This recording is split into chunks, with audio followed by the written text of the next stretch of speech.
Olá, olá, 3 de dezembro de 2019, confira as principais notícias de hoje. Trabalhadores paralisam parte do sistema de transportes na capital. Justiça acompanha obras do terminal da Praia Grande, que continua com 2 plataformas interditadas. Estradas que cortam o estado registram 10 acidentes em apenas 2 dias. E veja ainda, com muito samba, começam as comemorações de aniversário de um dos bairros mais tradicionais da ilha, a Madre Deus. Fique ligado na TV Difusora e tenha um bom dia, Maranhão.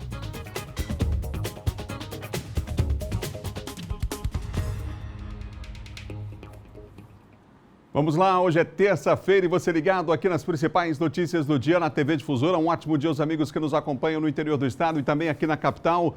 E o Bom Dia de hoje começa falando a respeito de uma paralisação dos rodoviários. É parcial, é verdade, mas afeta o dia a dia das pessoas que utilizam o transporte público aqui na capital. Nós vamos falar agora sobre esse assunto, uma paralisação parcial em algumas empresas, reclamação dos trabalhadores de que os empresários não estariam cumprindo acordos já firmados. E o Eduardo Ericeira está agora, inclusive, com o presidente do sindicato em frente a uma das garagens. Eduardo, qual é a situação de momento? Bom dia para você. Pois é, Adalberto, muito bom dia a você, bom dia a todos que acompanham o Bom Dia Maranhão. Uma empresa, pelo menos, parada aqui na capital São Luís. Havia a possibilidade de outras empresas haver paralisação também em outras empresas que operam no transporte público aqui da capital São Luís, mas por enquanto a única empresa é a empresa São Benedito, que fica localizada aqui no bairro do Vinhais. Como você disse, para passar mais detalhes a respeito desse assunto, dessa paralisação parcial no transporte público aqui da capital São Luís, eu vou conversar agora com Isaías Castelo Branco, que é presidente do Sindicato dos Rodoviários, que vai passar mais detalhes a respeito dessa paralisação. Isaías, pelo menos por enquanto, a informação que a gente tem é só que a empresa São Benedito, dentro desse consórcio Pão Açul, que opera com 9 empresas no transporte público aqui da capital, está com os ônibus, com os veículos parados na manhã desta terça-feira. Procede essa informação ou há outras empresas com o sistema também parado? Muito bom dia, obrigado pela sua participação aqui no Bom Dia. Bom dia a todos que nos assistem. Na verdade, nesse dia de hoje, é só São Benedito que está parada neste momento. Esta paralisação ela deve se estender a partir de amanhã, caso as outras empresas não cumpram o que estabelece a Convenção Coletiva de Trabalho. A empresa São Benedito vem reiteradamente descumprindo a Convenção Coletiva de Trabalho. Tem trabalhadores aí há 4 meses sem receber salário, ticket de alimentação e sem plano de saúde. Então, uma situação complicada. E para agravar mais a situação, temos vários trabalhadores sem receber suas férias, assim também como trabalhando sem carteira assinada. Então, chegou a todos os limites. Reunimos várias vezes com a empresa, tanto com a SMTT, juntamente com o SET, a MOB, e não resolveu o problema. A última audiência que tivemos entre SMTT, MOB e o sindicato lá no Ministério Público do Trabalho, simplesmente o advogado da empresa disse que não tem condições de pagar o salário dos trabalhadores. Se não tem condições de pagar o salário dos trabalhadores, os trabalhadores também não têm as mínimas condições de trabalhar sem receber salários. Só lembrando que essa reunião aconteceu na semana passada na Justiça Trabalhista, envolvendo outras empresas. A gente fala apenas da São Benedito, só que esse consórcio Pão Açul envolve pelo menos outras 8 empresas, são 9 ao todo. Dessas 9, quantas estão com pendência salarial, com pendência aí trabalhista envolvendo os empresários e os rodoviários? Das 9 empresas, nós temos 6 empresas que estão nessa situação sem pagar salário dos trabalhadores, ticket de alimentação e plano de saúde. Essas outras 5, então, no caso São Benedito 6, essas outras 5, a São Benedito já parou. Essas outras 5, como é que está a situação? Deve parar ou vão continuar circulando? Como é que está essa situação, Isaías? Nós esperamos que durante o dia de hoje essas empresas regularizem a situação dos trabalhadores. Caso não regularize, a partir de amanhã nós vamos estar aumentando esse nível de paralisação e aí parando todas aquelas que insistem em descumprir. Nós já colocamos várias vezes à disposição para fazer um debate para retirar do sistema todas as empresas que não têm condições de permanecer no sistema. Porque uma empresa como a São Benedito, como a Matos, que está na situação que está, não entendo como ela passou no processo licitatório, não entendo como essa empresa continua operando, que são empresas que não têm mais condições nenhuma de permanecer. Então é importante que o poder público sinalize para o usuário do transporte, sinalize para a sociedade de que forma que vai resolver a situação dessas empresas para poder prestar um serviço de qualidade ao usuário do transporte. Não tem as mínimas condições do trabalhador levantar 2 horas da manhã para sair das suas casas, para transportar vidas, sabendo que sua família está ficando em casa sem ter as mínimas condições de garantir o alimento da sua família. Então não tem as mínimas condições. Nós vamos permanecer com a São Benedito parada até que apresente uma solução para resolver de uma vez por todas. Se não, que a SMTT, juntamente juntamente com a superintendência, que se retire do sistema e coloque uma empresa que tenha condições de operar e cumprir a convenção coletiva de trabalho e também cumprir as ordens de serviço para com o usuário do transporte. Agora a gente sabe que essa paralisação ela afeta todo o cotidiano das pessoas, são várias pessoas que necessitam desse serviço essencial que é o transporte público. Já com a paralisação dessa empresa São Benedito, Isaías, que áreas que estão sendo afetadas e que áreas podem ser afetadas com a paralisação dessas outras 5 empresas que estão com pendências aí trabalhistas com os rodoviários? A São Benedito, na verdade, aqui são 2 empresas para que o usuário entenda. Aqui a São Benedito ela opera na área semi-urbana de São Luís. A urbana aqui, que é a Planeta que atende aqui, ela está dentro do consórcio Pão Açúcar, distribuído nas linhas Cidade Operária, Cidade Olímpica, São Raimundo, então toda aquela região ali. Assim mesmo, amanhã, a empresa que vem separada deste consórcio, ela também atende a descumprir a demanda daquelas linhas, daquelas rotas de ônibus que atendem aquela região. Então essas áreas ficaram ainda mais desguarnecidas, digamos assim, no transporte público. Mais desguarnecida. Nós ontem à noite fizemos contato com a secretaria, conversei com o Manuel Cruz, onde coloquei a situação para ele, que eles colocassem carro para operar nessas linhas. Obviamente que deve ter sido feito, deve ter sido distribuído dentro das próprias linhas para não deixar a população sem transporte. Obrigado pela sua participação aqui no Bom Dia Maranhão. Zé Castelo Branco, presidente do Sindicato dos Rodoviários. Daqui a pouco a gente volta, Adalberto, para falar ao vivo aqui, né, sobre essa situação da paralisação da empresa São Benedito Transporte Público aqui da capital. A gente volta com você aí no estúdio. Obrigado, Eduardo. Nosso entrevistado também. Portanto, essa informação de momento, paralisada, parte do sistema está paralisado nessa manhã. As pessoas vão ter alguma dificuldade, né? A gente fica falando, foi só uma empresa que parou.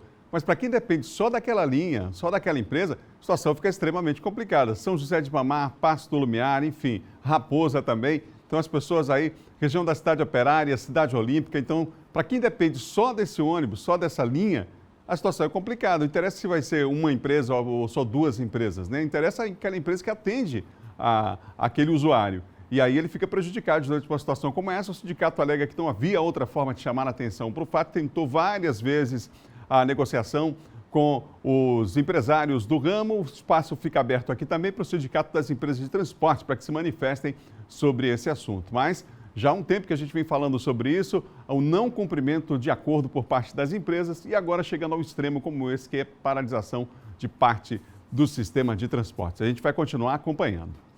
No terminal da Praia Grande, 2 plataformas continuam em obras. A Justiça solicitou um relatório semanal para acompanhar o andamento dos serviços e o cumprimento do acordo de recuperação do terminal, que atende por dia cerca de 150 mil pessoas. A placa diz que a obra deve ser concluída até o dia 20 de dezembro. No terminal encontramos homens trabalhando e 2 das plataformas ainda interditadas. Está complicado, tá muito ônibus em cima do outro, só 2 estações funcionando. Mas é bom que estão ajeitando, né? Consertando.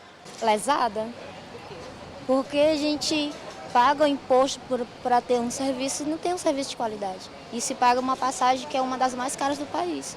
Parte do local está interditado desde outubro deste ano, depois que um laudo da Secretaria de Trânsito e Transportes atestou que a estrutura estava comprometida, correndo riscos de desabamento. Desde então, a Justiça tem acompanhado a reforma. O terminal da Praia Grande é um dos mais movimentados de São Luís e por dia passam aqui cerca de 150 mil pessoas. Desde que a obra iniciou, a Justiça solicitou que fossem encaminhados relatórios semanais sobre o andamento da obra. Essa reforma, nestas 2 plataformas, ela tem uma determinação de que era para iniciar as obras no prazo de 24 horas. O dia que eu proferi a decisão, eu dei só 24 horas para iniciar as obras e elas iniciaram imediatamente. O segundo é que essa obra precisa terminar antes do final de dezembro, que é o mês que começou ontem.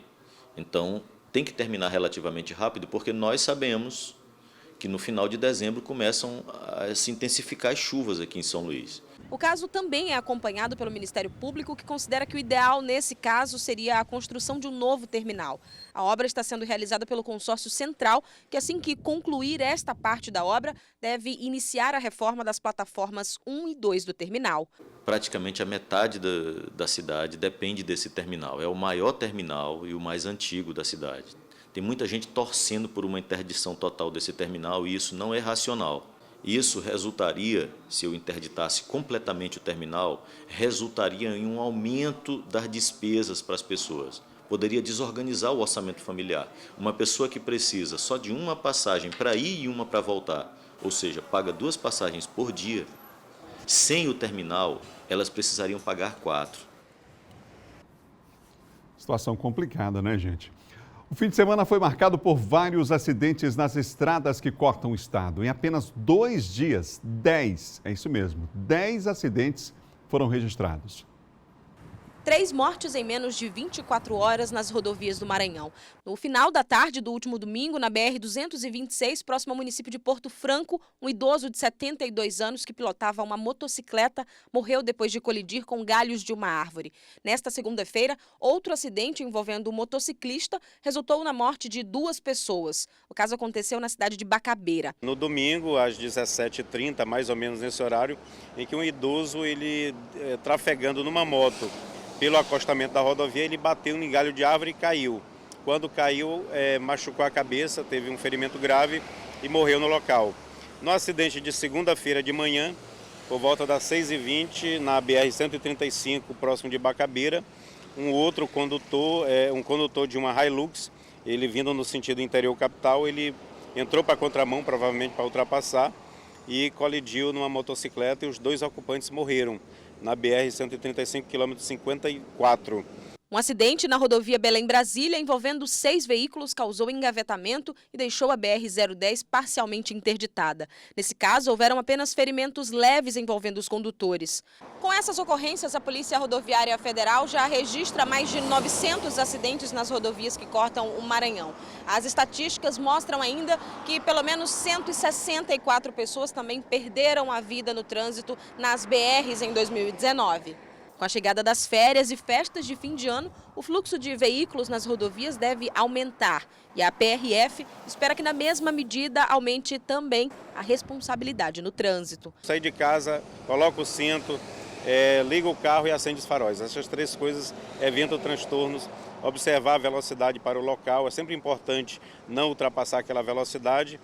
Alguns trechos das rodovias estão ainda com buracos. A PRF vai divulgar um raio-x das rodovias até sexta-feira, dizendo os melhores locais para viajar, os piores trechos que devem ser evitados e assim facilitar a vida das pessoas agora no período de férias. Vamos acompanhar para divulgar esse mapa aqui do estado, das dificuldades que ainda temos aí nas estradas que cortam o Maranhão, mas muito desses acidentes, alguns acidentes, na verdade, parte desses acidentes, a responsabilidade é do condutor. Muitas das vezes agindo de forma irresponsável, ultrapassando em lugar indevido, a imperícia, enfim, problemas que a gente pode evitar. Está chegando o fim de ano, as festas de fim de ano, geralmente as pessoas fazem aquela mistura que é suicida de álcool com direção, é uma irresponsabilidade extrema. Então fica aqui o alerta mais uma vez. Vamos colaborar para que a gente diminua esses números de acidentes. São 10 acidentes, gente, em apenas 2 dias. É um número realmente elevadíssimo e a gente precisa mudar essas estatísticas. Vamos mudar de assunto? Fugindo da crise política e econômica que a Venezuela enfrenta, cerca de 70 indígenas continuam refugiados em Imperatriz. Longe de casa, os venezuelanos vivem em condições precárias na sede da FUNAI. Vivendo debaixo de uma varanda na sede da FUNAI, Fundação Nacional do Índio, sob condições precárias de saúde e infraestrutura, indígenas venezuelanos, maioria da etnia Uarau, se refugiam em Imperatriz. Eram 35 indígenas venezuelanos que faziam parte do primeiro grupo que chegou aqui na sede da FUNAI em Imperatriz, e isso no mês de outubro. De acordo com o último levantamento, já são mais de 70 abrigados.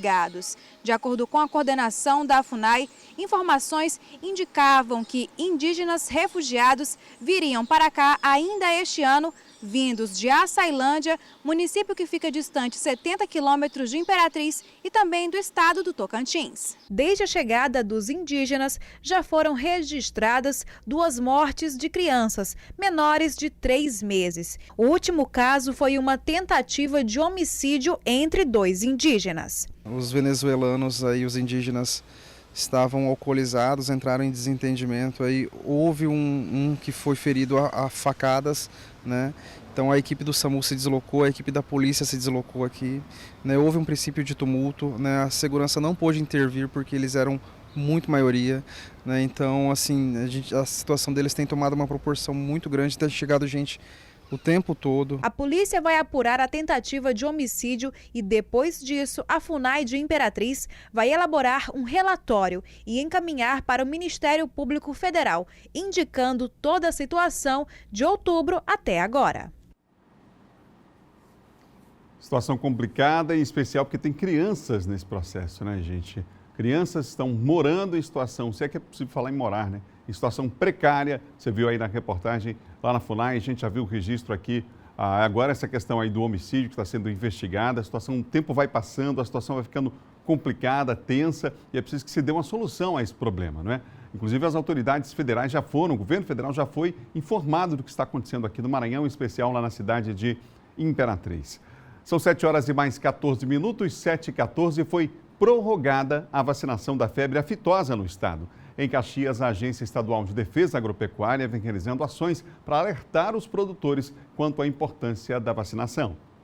A prorrogação da vacinação contra a febre aftosa nessa segunda etapa até o dia 15 de dezembro foi um pedido da Agência Estadual de Defesa Agropecuária do Maranhão, AGED, junto ao Ministério da Agricultura e Abastecimento. O principal motivo está relacionado a problemas climáticos, né? A ausência de chuva, o que leva à falta de pastagens e também as queimadas em todo o estado. Apesar da prorrogação, os produtores e criadores devem estar atentos quanto ao prazo da compra da vacina, assim como da comprovação nos escritórios da AGED. Durante a primeira etapa da campanha de vacinação, que ocorreu de 1º a 31 de maio, foram vacinados 98,82% de bovinos e bubalinos. A expectativa para esta segunda etapa, principalmente por conta da prorrogação, é de que seja vacinado 100% do alvo em todos os 217 municípios do estado. Para a AGED, é importante que o produtor maranhense continue fazendo o seu papel nas campanhas para manter a certificação internacional do Maranhão livre de febre aftosa sem vacinação. O produtor tem até o dia 15 de dezembro para fazer a aquisição da vacina numa revenda cadastrada e tem até o dia 23 de dezembro para apresentar a nota com a estratificação dos animais que foram vacinados no escritório da AGED, onde a sua propriedade está cadastrada. Confira agora o nosso giro de notícias. Teve início nesta segunda-feira a Semana de Negociação e Orientação Financeira, que acontece até sexta-feira em todo o país. Durante o mutirão, organizado pelo Banco Central e pela Federação Brasileira de Bancos, parte das agências bancárias de todo o país, de 7 instituições financeiras, terá o horário estendido até 8 da noite para oferecer orientação financeira e renegociar dívidas em atraso de seus clientes em condições especiais. A lista completa pode ser acessada no site Papo Reto da Febraban. Seguem abertas até o dia 9 de dezembro as inscrições para o processo seletivo do Serviço Social da Indústria, Departamento Regional do Maranhão, que está oferecendo vagas de contratação nas mais diversas áreas. O SESI Maranhão está ofertando 15 vagas de contratação e 36 para cadastro de reserva. As vagas são para os municípios de Açailândia, Bacabal, Caxias, Imperatriz, Pinheiro, São Luís e Rosário. As inscrições devem ser realizadas exclusivamente no site seletivo.fiema.org.br. As vagas são para os candidatos de níveis médio e superior. Até o sábado, dia 7, véspera do dia de Nossa Senhora da Conceição, a comunidade do Monte Castelo, em São Luís, receberá devotos de todo o estado em 4 missas diárias, ladainhas e reza do terço. A novena do maior festejo mariano do Maranhão foi iniciada na última sexta-feira e é uma preparação para o dia 8 de dezembro, quando acontecerá o encerramento do festejo com missa solene na Praça Maria Aragão. No próximo bloco, o Silvão Alves destaca os assuntos da área de segurança. E mais, Eduardo Ericeira volta a falar sobre a paralisação de parte do sistema de transporte da capital. Uma empresa que atende a capital hoje faz parte do sistema. Os trabalhadores cruzaram os braços nesta manhã e já nós temos as informações novamente. São 7 horas e mais 19 minutos. Vamos para o intervalo. Bom dia, volta em instantes.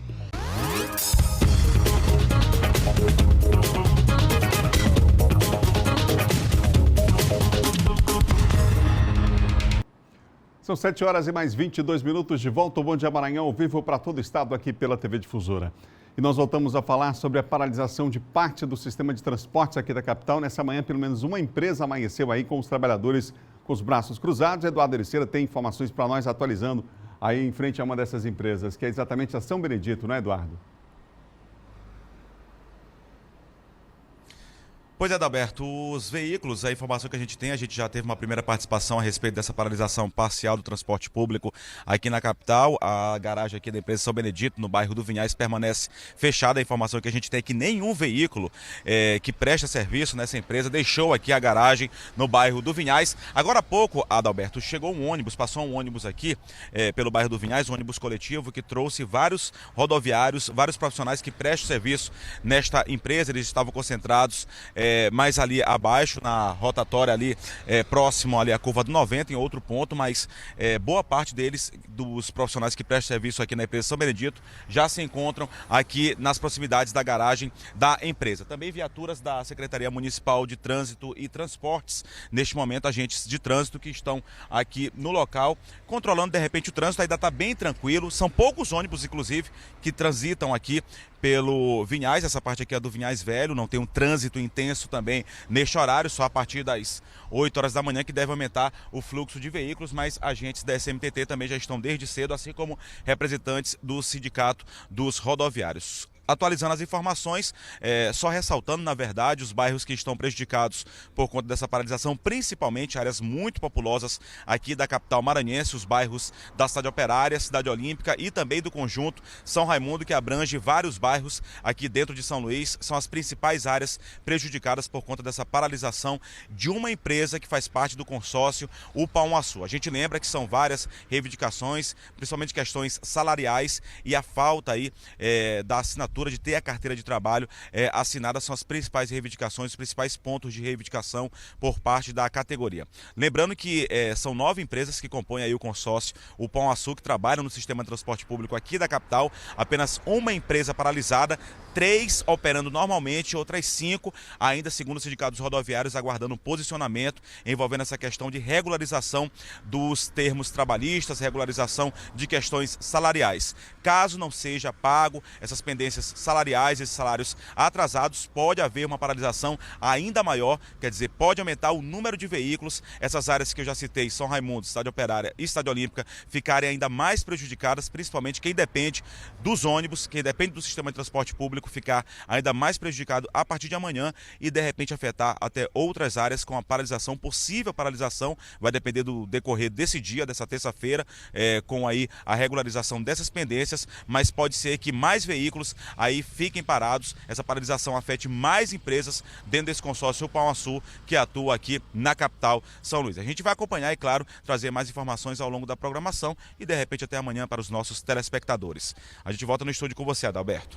Tá ok, Eduardo, daqui a pouco você volta com outras informações aqui no Bom Dia. Foi a júri popular ontem um homem acusado de atropelar e matar um médico que fazia uma caminhada com destino ao Santuário de São José de Ribamar em agradecimento pela cura dele de um câncer. Em março do ano passado aconteceu esse acidente. Veja na reportagem de Ciro Mineiro. O julgamento ocorreu no Fórum de Passo do Lumiar. Os trabalhos iniciaram pela manhã.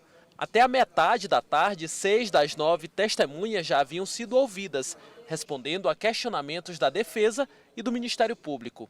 Gilson Barros Ferreira, o réu, em momento algum demonstrou qualquer tipo de reação. A vítima, o médico Luiz Carlos Muniz Cantanhede, foi atropelado no dia 25 de março de 2018. Na ocasião, ele fazia uma caminhada na companhia de familiares com destino ao Santuário de São José de Ribamar, em agradecimento pela cura dele de um câncer.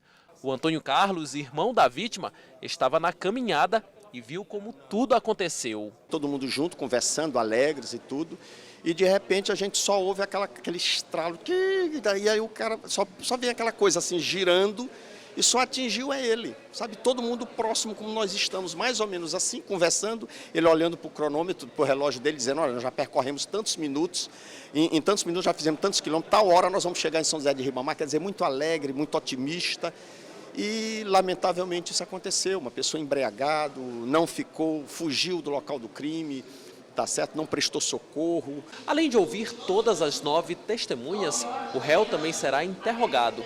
Por fim, ainda haverá a fase dos debates. É É provável que esse julgamento se estenda até as primeiras horas desta terça-feira. Preciso que se esgote, se busque, né, se aproxime cada vez mais do que se chama da verdade real. Então, para isso não há limite de tempo, não há limite de argumentação.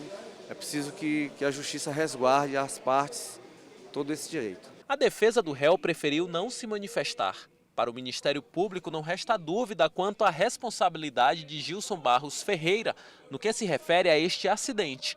E por esta razão, será pedida a condenação dele. O Ministério Público vai pedir, a condenação do acusado nas penas do artigo 121, que prevê uma pena de 6 a 20 anos. E tem mais outras duas condutas do Código de Trânsito Brasileiro, que é dirigir sob ofensa de água e deixar de prestar socorro à vítima. Nossa equipe de produção entrou em contato, mas não conseguiu ainda informações a respeito desse julgamento. Se chegou ao final ainda ontem ou se estende realmente agora pela manhã. São 7h28. 4 pessoas já foram identificadas envolvidas na morte de um taxista na região metropolitana de São Luís.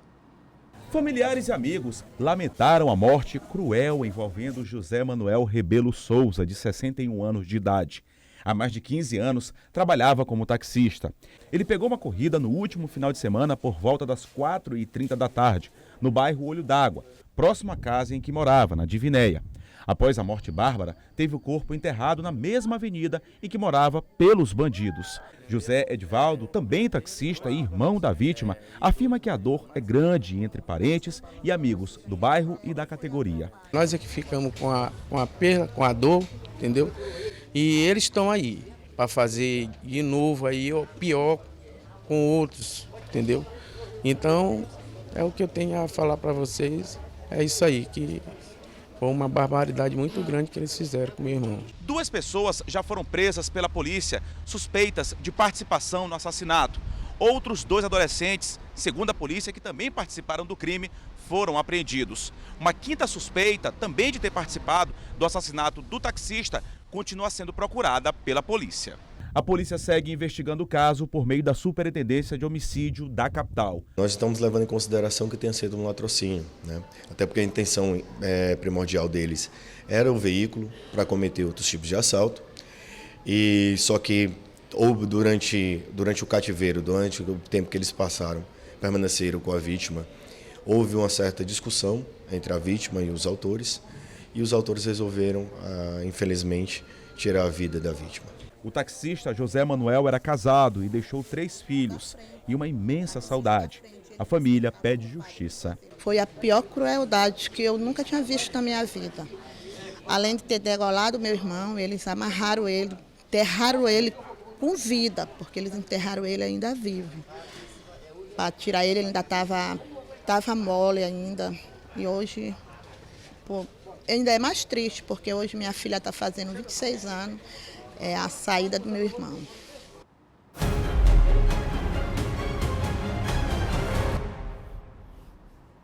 Vamos continuar falando de segurança, agora com o Silvan Alves. Silvan, bom dia para você. Bom dia, Adalberto. Bom dia a você, bom dia a todos. No interior do estado, Silvan, mais um caso de um ataque a uma agência bancária? Exato. Um grupo armado, cerca de 10 a 15 homens, eles atacaram essa madrugada a cidade de Santa Luzia do Tide e lá explodiram a agência do Banco do Brasil. O trânsito até ainda há pouco estava bloqueado na rodovia 222, que segue em direção a Ceilândia, porque os bandidos bloquearam a estrada antes de sitiar a cidade, chegaram atirando. Aqueles assaltos que são denominados de novo cangaço, chegaram atirando e antes eles colocaram miguelitos, que são aqueles grampos de ferro, colocaram o miguelito na rodovia e isso acabou furando o pneu de vários carros, inclusive passageiros que estavam nos ônibus, desceram, filmaram, as imagens já estão nas redes sociais, do pânico das pessoas descendo dos ônibus que não conseguiram prosseguir viagem, por isso a rodovia ficou bloqueada e eles aproveitaram o bloqueio da rodovia, justamente porque a rodovia bloqueada, com vários carros com pneu furado, impedia até a chegada das viaturas das cidades mais próximas, da claro. Polícia, para chegar e tentar inibir o assalto. Então eles agiram, ficaram por cerca de 40 minutos na cidade atirando e teriam levado todo o dinheiro da agência do Banco do Brasil. O montante não foi informado, agora já tem uma equipe do CTA que já desembarcou agora pela manhã, já lá em Santa Luzia do Tide, chegando equipes do COSAR também, que é um grupo especializado no combate combate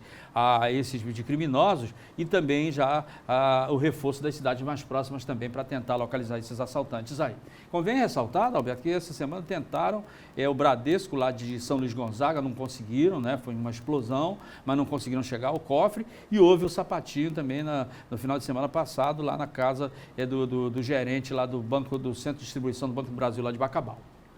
Ô Silvão, vamos falar agora sobre mais um capítulo da história relacionada àquele crime que chamou a atenção do assassinato de um pastor lá no Maiobá. Ontem houve uma decisão do Pleno do Tribunal de Justiça sobre o caso. Isso, enquanto os familiares do pastor Maxson, você sabe que eles estavam fazendo manifestação e estavam sempre acompanhando essas sessões do Pleno, né, pedindo para que o Saulo, que é o réu confesso, assassino confesso do pastor Maxson, para que ele volte à cadeia. Ele foi posto em liberdade no último dia 5 de novembro, uma decisão aí do desembargador Josemar, do Tribunal de Justiça do Estado do Maranhão, e aí desde então a família começou a se manifestar, fazendo manifestações, primeiro na área Itaquibacanga e depois na porta do tribunal. Ontem eles faziam mais uma dessas manifestações pacíficas, né, pedindo justiça, e o Pleno se reunia para justamente decidir sobre a prisão ou não do Saulo, o retorno ou não dele à cadeia. E aí o relator voltou novamente pela liberdade dele, o desembargador Josemar, e foi acompanhado pelo desembargador Tairone Silva e o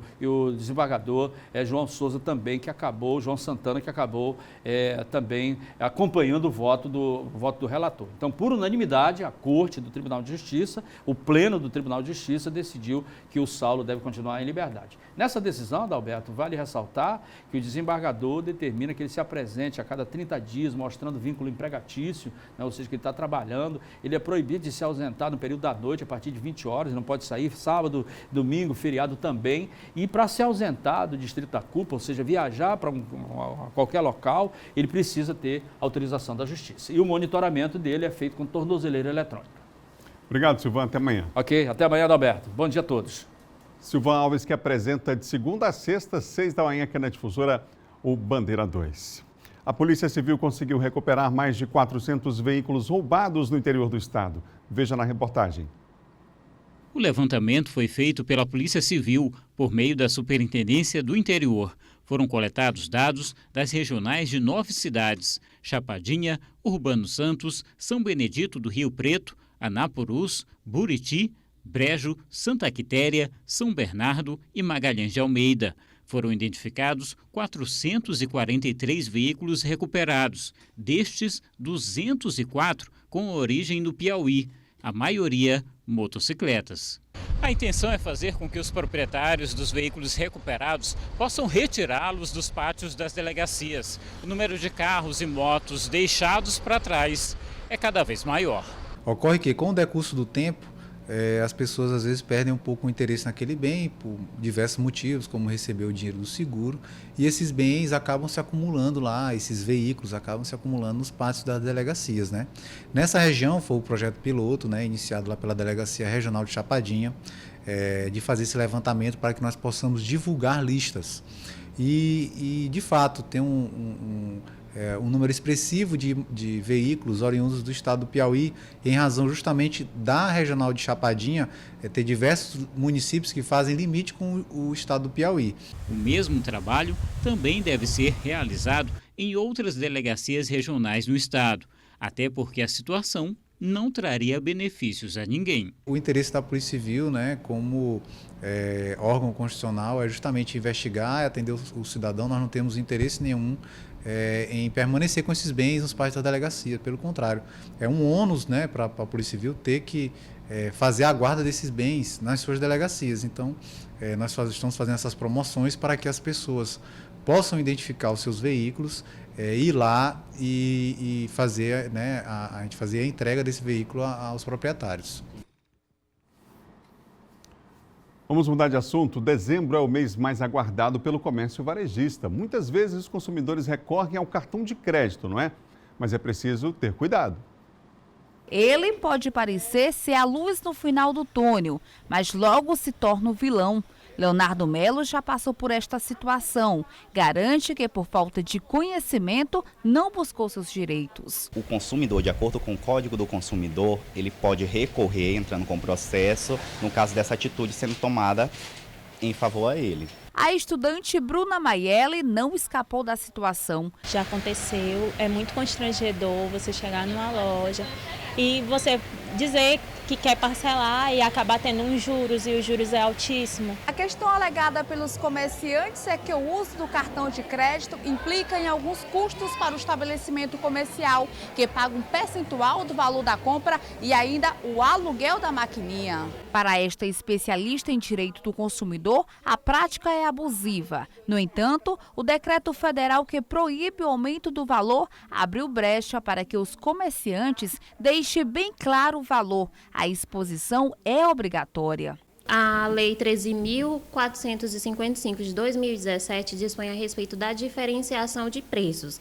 Trouxe a liberdade de diferenciação, desde que o fornecedor, o comerciante, ele expõe ao consumidor eventuais descontos em decorrência da forma ou prazo de pagamento. Ela explica ainda que o comerciante pode ser multado e obrigado a pagar indenização a quem for lesado. Quando você, cliente, consumidor, se sentir lesado, aconselhamos o quê? Que você busque os órgãos de defesa ao consumidor, que seria o PROCON, que irá pleitear seu direito, tentar resolver essa lide, uma indenização pelo dano sofrido.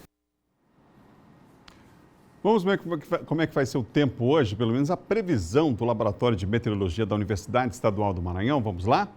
Começando pela capital, São Luís, hoje a previsão é de céu parcialmente nublado, com predomínio de bom tempo e possibilidade de chuva, mínima de 26, máxima de 30 graus. Em Imperatriz, céu parcialmente nublado, com possibilidade de chuva leve, mínima de 23, máxima de 36 graus.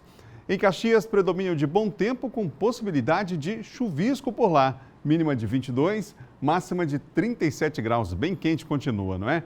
Mais 3 cidades do nosso mapa, parceria aqui com o NUGEL, Núcleo Geoambiental da UEMA, Barra do Corda, Pinheiro e também Codó. Em Barra do Corda, predomínio de bom tempo, com possibilidade de chuviscos por lá. Mínima de 24, máxima de 36 graus. Na Baixada Maranhense, hoje em Pinheiro, predomínio de bom tempo, com possibilidade de ocorrência de chuviscos. Mínima de 21, máxima de 33 graus. Em Codó vai esquentar um pouco mais, predomínio de bom tempo por lá. Mínima de 22 e a máxima, olha só, 37 graus. São 7 horas e mais 40 minutos. No próximo bloco vem aí John Coutry, que traz detalhes do encontro do MDB que tratou das eleições do ano que vem. E mais, São Luís recebe a oficina Amazônia Legal sem resíduos e começam as comemorações de aniversário de um dos bairros mais tradicionais da capital, a Madre Deus. Nós voltamos já já.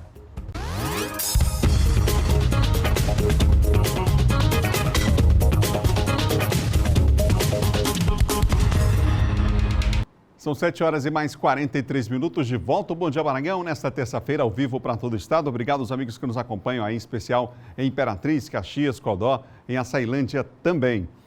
Este ano, a Amazônia voltou a ser o centro das atenções do mundo. Hoje, a capital maranhense recebe uma oficina que busca incentivar a minimização da geração de resíduos e discutir possibilidades para a aplicação de tecnologias apropriadas ao perfil de geração de resíduos de cada município da região. Quem tem os detalhes para nós é Eduardo Ericeira. Eduardo. Pois é, Adalberto, um tema de extrema importância, extrema relevância, o debate, que traz como tema principal a Amazônia Legal sem resíduo, que é justamente para debater essa questão que é prioridade, a poluição nessa área da Amazônia Legal, em toda essa área da Amazônia.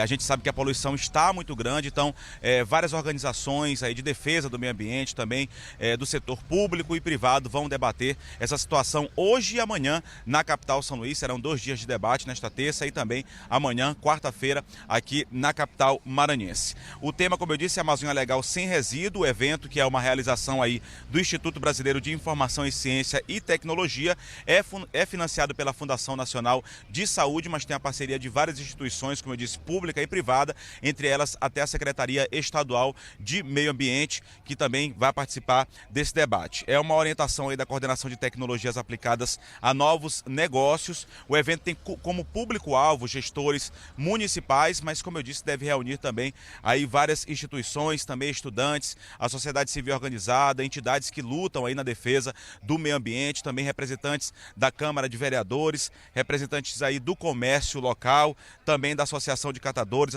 Associação de Moradores, Ministério Público Estadual, Superintendência da FUNASA e Conselhos de Saúde e Educação. Os debates nesta terça-feira acontecem durante todo o dia, na parte da manhã de 8 até meio-dia e na parte da tarde, seguindo até às 17 horas e amanhã, quarta-feira, somente no período da manhã, de 9 da manhã até o meio-dia, esses debates acontecendo no auditório da Casa Civil do Estado do Maranhão, que fica localizado na Avenida Jerônimo de Albuquerque, aqui na capital São Luís. A gente volta com você, Adalberto. Obrigado, Eduardo.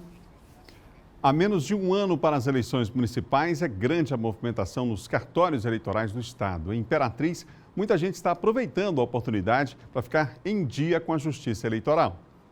A movimentação por aqui é para a atualização do quadro de eleitores, com emissão de títulos, transferências e, a cada atendimento, regularizar o cadastro da biometria. Eu vi na televisão passando que se a gente não fizesse a biometria logo, podia prejudicar o Bolsa Família, cancelar o título e o Bolsa Família também. Os cartórios da 33ª e 65ª zonas eleitorais atendem ao município de Imperatriz. Com a atualização, Imperatriz alcançou, segundo a última divulgação do TRE, 166.555 eleitores aptos a votar nas próximas eleições. Segundo determinação do TRE, desde o dia 11 de novembro, eleitores de 26 municípios maranhenses são obrigados a procurar os cartórios eleitorais das cidades de São Luís, São José de Ribamar e Imperatriz para o recadastramento biométrico. A estratégia faz parte do projeto piloto do Tribunal Regional Eleitoral do Maranhão. Foi uma forma que a Justiça Eleitoral encontrou para facilitar esses eleitores que ainda não fizeram biometria nos seus municípios, né, de fazerem aqui em Imperatriz, tendo em vista que esses municípios são da região tocantina, né, e também considerando que aqui a gente já tem toda a estrutura da biometria para atendê-los. O ex-deputado e advogado Celso Coutinho foi homenageado na Assembleia Legislativa pelos relevantes trabalhos prestados ao Maranhão. Celso Coutinho cumpriu 4 mandatos na Assembleia e foi presidente da Casa em 1984. Durante 4 mandatos, o plenário da Assembleia Legislativa do Maranhão fez parte da vida do advogado Celso da Conceição Coutinho. O ex-deputado, que presidiu o Parlamento Estadual em 1984, voltou à Casa do Povo para ser condecorado com a Medalha do Mérito Legislativo Manuel Beckmann. A homenagem partiu do presidente da Assembleia, Otelino Neto, e do deputado Edivaldo Holanda. O doutor Celso Coutinho, além de ter sido deputado, presidente desta casa, foi prefeito da cidade de Guimarães, tem uma longa trajetória de serviços prestados ao Estado. E hoje, ele já afastado da vida político-partidária, mas essa medalha é uma referência à história dele de dedicação ao Maranhão. Reconhecido por sua inteligência e combatividade, o ex-deputado foi líder dos governos de Nunes Freire e João Castelo, além de prefeito de Guimarães por 2 vezes. A sessão solene reuniu familiares, amigos e conterrâneos do homenageado. Uma das mais justas homenagens que a Assembleia Legislativa pode conceder a um homem como Celso Coutinho, que foi deputado diversas vezes.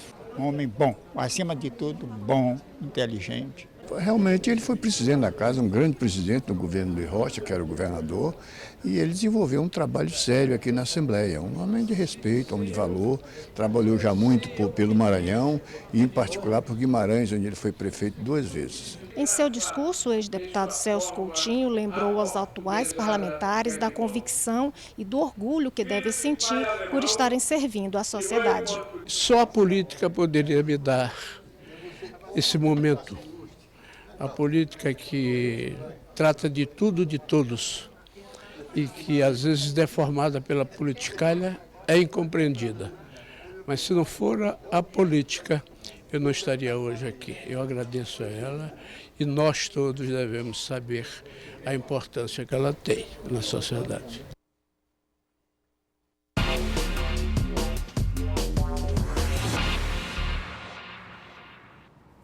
É hora do nosso quadro de política com o João Coutrin. João, bom dia para você. Bom dia, Adalberto. Bom dia a todos. Bom, a gente começa falando no quadro de política sobre o encontro de ontem do MDB, João. Isso, ontem o encontro estadual de lideranças do MDB ocorrido na Assembleia Legislativa do Maranhão, né, em que ali o partido tratou das eleições, né, das estratégias das eleições para o próximo ano. O principal mote deste encontro, Adalberto, o principal mote ali das lideranças do MDB foi, né, o renascimento do partido, tendo em vista que o MDB é um partido que sempre foi muito grande no estado do Maranhão, mas nas últimas eleições foi derrotado, né?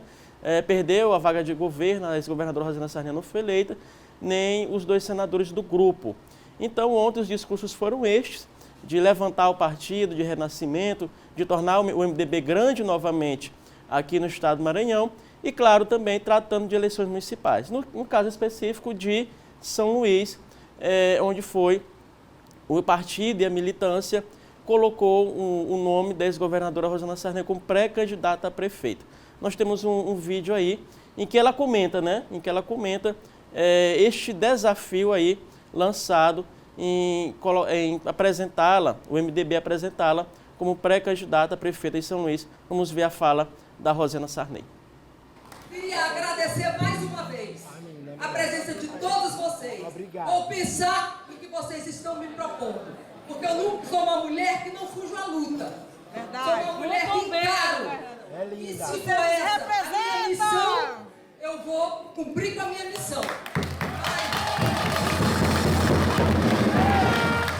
Mas eu não estou afirmando nada. É uma discussão que nós vamos ter ao longo ainda desse ano. E quem nós apoiarmos? O nosso candidato que for a prefeito da capital, nós estaremos do lado, apoiando e lutando com as nossas forças, porque nós temos força, com os nossos candidatos, porque nós temos candidatos, com as nossas mulheres e com nossos homens. Vamos para o campo, vamos para a luta e vamos ganhar as eleições. Aí, Adalberto, aí a ex-governadora Rosana não deixa bem claro que ela é candidata. No primeiro momento, nós falamos com ela ainda, antes deste evento, e ela foi bem reticente. Ela disse o seguinte, eu perguntei a ela, né, a ex-governadora Rosana Sarney, se ela descartaria uma candidatura a prefeito de São Luís. Ela disse, não aprovo nem desaprovo, ou seja, deixou em dúvida. Já ali na presença da militância, ela já foi um pouquinho, né, mudou um pouquinho o discurso. Disse que iria pensar numa candidatura a prefeito de São Luís, a prefeita de São Luís, e que não é mulher de fugir aos desafios, que encararia se fosse esta a missão dada a ela. Portanto, aí, num primeiro momento, a gente sente que ela ainda não é candidata a prefeita de São Luís, mas pode mudar de ideia. Vamos aguardar essas discussões dentro do MDB. Vamos falar de mais um assunto. O Neto Evangelista, deputado estadual, esclareceu ontem fake news envolvendo o seu nome, no caso, o nome dele, do vereador Osmar Filho. Que fake news foi essa, John? Vamos lá, o que acontece? Ontem, nas redes sociais, foi divulgado o seguinte. Primeiro que o vereador Osmar Filho e presidente da Câmara Municipal teria desistido da sua candidatura a prefeito de São Luís. E que, inclusive, já teria, né, fechado apoio, declarado apoio à candidatura do Neto Evangelista, inclusive o PDT indicando a vice do Neto, que seria até o vereador Ivaldo Rodrigues. E ontem o deputado Neto Evangelista foi às redes sociais dizer que não há nenhum acordo dele com o Osmar nesse sentido, do Osmar desistir e o apoiar, e ele esclarece direitinho aí essas notícias que foram disseminadas nas redes sociais. Vamos ver um trechinho desse vídeo. Fui surpreendido com uma notícia, uma matéria que saiu em alguns veículos de comunicação sobre uma possível desistência do amigo, vereador e presidente da Câmara de São Luís, vereador Osmar Filho, da sua candidatura, pré-candidatura à Prefeitura de São Luís. E que eu teria sido, inclusive, abordado e que eu teria assinalado que sim, que era verdade essa situação. Importante aqui eu me posicionar, até porque quem me conhece sabe a forma séria como eu me posto. E tem um diálogo permanente com o vereador Osmar Filho, além de ser um amigo de infância, é um político também que tenho muita afinidade, mas nós não temos nenhum tipo ainda de conversa nesse sentido. Portanto, qualquer afirmação que seja dita, inclusive, que saiu de minha parte quanto a uma possível desistência do vereador Osmar Filho, não é verdade. Nós estamos dialogando, como estamos dialogando também com vários outros pré-candidatos tentando construir aquilo que seja melhor para a cidade de São Luís. Assumo aqui sempre o compromisso com a verdade dos fatos. Eu acho que é ela que deve nos guiar na política. João, vamos voltar a falar sobre o encontro do MDB, porque durante esse encontro, pelo menos 2 pré-candidaturas de políticos conhecidos aqui no estado foram praticamente lançadas, digamos assim. Pelo menos um anúncio para a militância foi feito ali, não é? Exatamente. Olha, o ex-senador João Alberto, presente lá no ato, né, ele anunciou oficialmente, né, o ex-senador João Alberto, que será candidato a vereador em Bacabal. Ele disse o seguinte, que muita gente diz, mas você vai se apequenar, já foi governador, senador, governador do estado, deputado, você vai ser candidato a vereador em Bacabal. Aí o ex-senador João Alberto disse o seguinte, que não, ele teria vergonha de não ajudar o povo de Bacabal, a cidade dele, que ele gosta muito. Além disso, outro nome também que hoje era do MDB e hoje está no PSDB, que também anunciou a pretensão de ser candidato, é o ex-secretário de Saúde do Maranhão, Ricardo Murá. Ele também, viu, Adalberto anunciou ontem nas redes sociais que tem a pretensão de disputar a prefeitura de Coroatá. Portanto, aí o ex-secretário Ricardo Murá também ali anunciando oficialmente que é pré-candidato a prefeito da cidade de Coroatá. Obrigado, João. Obrigado, até amanhã. Nosso João Contri, colunista de política aqui do Bom Dia Maranhão. Um ótimo dia para você que nos acompanha no interior do estado, você que nos acompanha em Coroatá, inclusive acompanhando a nossa programação aqui da TV Difusora e os amigos em Bacabal também. Um dos bairros mais tradicionais da capital completa mais um ano de fundação este mês. Ontem teve início uma programação que marca a data. E, como era Dia Nacional do Samba, adivinha qual foi o ritmo que embalou a festa? Hugo Viegas mostra para nós um pouco da beleza e riqueza da Madre Deus. Nas principais entradas do bairro, os portais anunciam a forte ligação da região com a cultura do estado. E é assim que a Madre Deus é conhecida e reconhecida, uma das mais antigas e tradicionais de São Luís, que este mês chega aos 306 anos. E toda essa história está presente em pontos como o Cemitério do Gavião, Praça da Saudade e Largo do Caroçudo, e também na memória de quem nasceu e cresceu por aqui. Luiz Bucão nunca morou em outro bairro. Aos 70 anos, lembra que a comunidade passou por várias transformações. Porque eu nasci, foi lá na beira da praia mesmo, que hoje a beira da praia foi substituída pelo anel viário. Então, o pescador para mim está em tudo, está na minha música, está na minha poesia. Não só o pescador, mas como o operário de fábrica. O operário da fábrica Cânhamo, da São Luís, até mesmo da Santa Amélia, da Cano Ribeiro, porque todos eles faziam um contorno que vinha no fim de semana, toda Madre Deus era uma só. Um bairro lembrado pelas festas e também de gente trabalhadora, que nasceu e cresceu aqui e que daqui tira o sustento da família. Madre Deus sempre foi um bairro festivo, sempre foi o bairro da cultura, né? Bairro da festividade, onde tem os poetas, artistas maranhenses, são nascidos na Madre Deus praticamente a maior parte. E como não poderia ser diferente, as comemorações no bairro mais boêmio da cidade começaram cedo, com homenagens e muita música. Uma Madre Deus que produz, uma Madre Deus que estuda, uma Madre Deus que pesquisa, uma Madre Deus que tenta se reinventar, né, que tenta agora passar para os mais jovens, né, a importância que esse bairro tem.